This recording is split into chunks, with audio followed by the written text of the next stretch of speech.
Ja, i denne filmen så skal vi se på bruk av en sånn her Sailor 6222 VHF med DSC, altså Digital Selective Calling. Skru den på, må trykke på knappen der. Så ser vi, da begynner den å gruble litt, og starter den opp. Og der får vi opp i hoveddisplayet her masse informasjon. Vi skal nå se litt på menysystem og de forskjellige knappene. Av og på-knappen har vi allerede sett på. Den knappen her bruker man, ser vi at det er et sånn lyspæresymbol, den kan man bruke for å justere dimminga. Om man vil ha trykk inn og vri, så justerer man dimminga. Vi holder den der. Vi tar først de individuelle knappene. Her har vi squelchen. Den justerer åpninga, altså hvis man skrur den helt ned, så hører vi at da åpner den, da lytter den på den frekvensen som man til hver tid er sett opp på. Og nå ser vi at det er kanal 9. Så kan man, hvis det er mye støy, så kan man skru den videre opp. Men generelt sett så skal man ta squelchen, man skal skru den ned til den begynner å ta opp, og så skru opp ett takk. Da får man inn så svake signal som mulig. Vi har knappen her, den brukes når man ikke trykker den inn, så er det volumkontroll. Neste, når man ikke trykker den inn, så er det velge den kanal. Vi bare vrir på den, så velger den kanal, og så ser han viser også hva slags kanal det er. Altså en simplex havnekanal, ship-to-ship havnekanal, simplex, mellomskip, distress-kanal, som beskriver hva slags kanal det er. Og det her husker vi da fra denne filmen om kanalplan.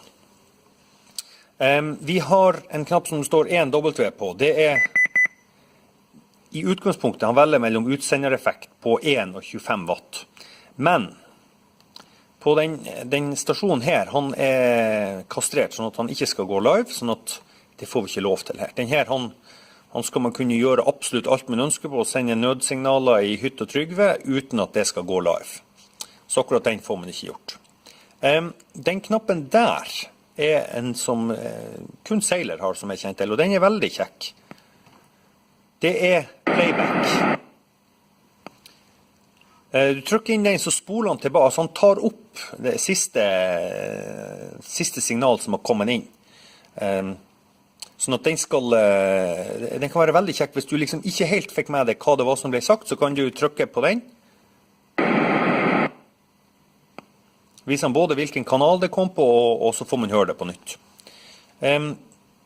Egen knapp for kanal 16. Da trykker på den, så går han rett på kanal 16. Ellers har vi et numerisk tastatur. Og så har man den der som heter DW, Dual Watch. Det vil si, hvis vi for eksempel sier at vi skal prate med kameraten på kanal 6, kameratbåten som ligger i området, men vi skal samtidig lytte på kanal 16, så kan vi trykke på Dual Watch. Da ligger han og bytter mellom de to, og med en gang noen snakker på en av dem, så får vi den. Nå prøver jeg det med å teste den ved siden av. Da kom det inn fra kanal 6, og så prøver jeg kanal 16 på den andre. Da kom det inn. Nå har jeg de to stasjonene her stående attmed hverandre, sånn at jeg kan betjene begge to, men normalt sett så vil du ha de her vekk fra hverandre. Og så har vi da distress-knappen under et fjærbelastet lokk. Det er, hvis man skal sende ut en nødalarmering, så er det den man bruker. Ok, da skal vi kjapt se på menysystemet. Vi har de her 4 knappene på siden her med forkortelser i displayet. Call. Skal vi se. Så nå bruker vi den der for å bevege oss opp og ned, og så trykker vi inn knappen for å liksom velge. Nå setter vi opp et DSC-kalling. Vi kan velge, nå trykker jeg inn knappen, nå kan vi velge mellom individuell, safety test, posisjon. Ja. Safety test, det er en sånn self-test. Vi prøver den. Trykk inn og velge. Og så blir det neste da å velge hvem vi skal sende den til, og da taster jeg inn MMSI-nummeret til den andre stasjonen her. Og det er 259-999-259. Ok, self-test, sender den. Ja, da peip det først i stasjonen attmed, og så sender han automatisk svar tilbake. Så da får vi testet at sending fungerer, og mottak fungerer. Flott, takk skal du ha. Kvitt der, så går vi ut av den. Alternativt så kan vi sette opp et individuell kalling til en annen stasjon. Det kan være en kystradiostasjon eller et annet fartøy. Med for eksempel arbeid, hvor vi beskriver arbeidskanal. Vi kan jo sette opp en sånn sende individuell kalling til stasjonen attmed, fremdeles 259-999-259. Da vi setter opp individuell kalling, det er rutine, ikke noe nød her. Vi sender den til nabostasjonen. Vi ønsker å gå til arbeidskanal 9. Der peip det i den. Og så trykker jeg på acknowledge på den andre stasjonen. Vi ser her, han står waiting for acknowledge. Så sender jeg den. Ja, flott. Og da ser vi da begge VHF-ene går da automatisk til kanal 9, og vi kan sette i gang med telefonien der. Ok, vi avslutter den. Så har vi alert. Og det er her vi går inn hvis vi skal sette opp en nødmelding, eller en nødkalling. Vi kan, posisjon, ser vi, den får vi automatisk fra GPS-en. Posisjon og klokkeslett. Det vi kan velge, det er hva slags nød er det.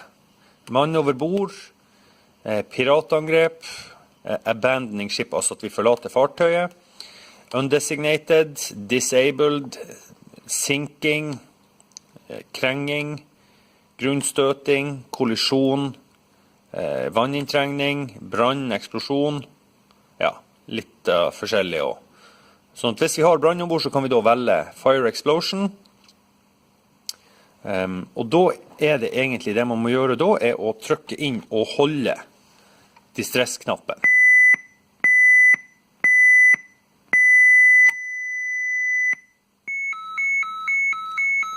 Ja, og da fikk han inn distress på den andre. Jeg trykker silent der. Ok, og siden vi er et skipsstasjon her, skal vi jo ikke kvittere på den. Vi annullerer den her. Hvis vi har sendt en feil, så kan vi gjøre da. Cancel distress will send DSC cancel and guide voice cancel. Altså hvis man har sendt den ut med en feil, så skal man jo da sende ut en kansellering på DSC og gå ut på VHF. Vi tar pause. Nei.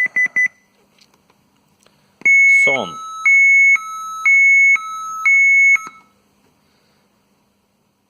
Press PTT and say all stations, sånn og sånn. Vi har cancel our distress. Så den er en veldig grei radio her, han hjelper deg. PTT-en, det er den knappen der. OK. Flott. Quit. Så, på kurset her, på disse to stasjonene, så kan vi sende nødalarmeringer. Ellers så skal man aldri gjøre det, med mindre man er i reell nød. De her VHF-ene her er kastrert ned for å ikke gå live. Skal aldri gjøre dette på noe annet, for da setter vi i gang hele kostebinderiet med hovedredningssentral og tjo og hei. Ok, da har vi vært gjennom call, vi har vært gjennom alert. Drobos, det er en sånn der merkelig sak. Distress relay on behalf of other ship. Det vil si altså at hvis du ser en annen båt som søkker, og han ikke har sendt ut nødalarmering, så kan du gjøre det. Jeg ville nok i de aller fleste tilfellene der ha tatt direkte kontakt med kystradiostasjonen. Men det er en funksjon i GMDSS, dere skal kjenne til det, og den gjemmer seg da bak den der forkortelsen Drobos. Så har vi litt mer. Scan er noe man kan sette opp. Det er en slags avansert dual watch. Han kan lytte på 3 kanaler. Dere må gjerne trykke på det og se i bruksanvisningen som skal ligge ved siden av. Den faktisk ganske bra, dere bør gå gjennom den. Men det ikke noe som vi fokuserer på i kurset. Local vil si, man trykker på den, så vil si at man reduserer effekten, så man demper signaler. Og det for, hvis man skal bruke VHF på kort rekkevidde, for at det ikke skal gå for langt ut. Man kan legge inn kontakter i phonebook. Vi har ikke lagt inn noen her, men det kan man selvfølgelig gjøre. Legge til en kontakt. Vi gjør ikke det nå. Og det enda litt mer, det setup. Her skal dere i utgangspunktet ikke gjøre noen ting som helst.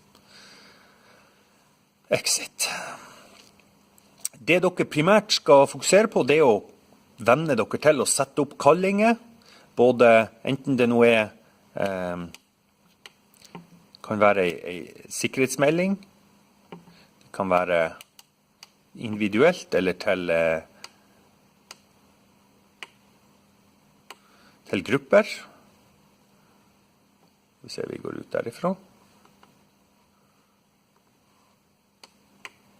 Skal vi se, exit. Gjør dere kjent i prøve de her tingene. Trykker dere gjennom, bli kjent med hvordan man bruker de her vri- og trykk-knappene. Hva de gjør. Det en veldig god VHF, og den veldig utbredt. Så her har dere en gylden mulighet til å faktisk øve dere på det. Men der ser vi at denne lille introduksjonsfilmen ferdig.